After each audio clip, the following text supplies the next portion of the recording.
Naona watu mmepaniki, mmekerekwa. Ngojeni niwaambie sababu ya mimi kusema siwezi nikaolewa Tanzania. Kwa sababu Tanzania sasa hivi vijana wengi hawana nguvu za kiume. Na hamna kweli. Msiseme ninaongea tu, yani hamna. Wengi mnasubiri mpaka mtumie mabusta, sijui makonyagi, sijui manini, ndo mfanyeje mpate nguvu za kiume, mara mikongo. Wengi hamna nguvu za kiume. Wengi hamna nguvu za kiume. Sasa kama hamna, mimi napenda mwanaume mchapakazi, mwanaume asiwe mvivu, mwanaume fighter, mwanaume superhero.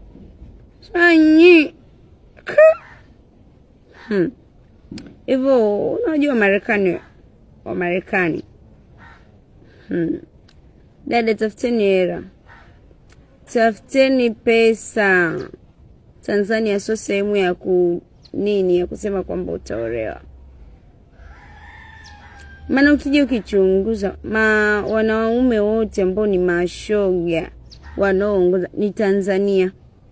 Likaka vinaanzaga kwa kuramba ripsi kama wanawake, mwisho wa siku na yeye anataka bwana wake. Ndio inapokuwa hivyo.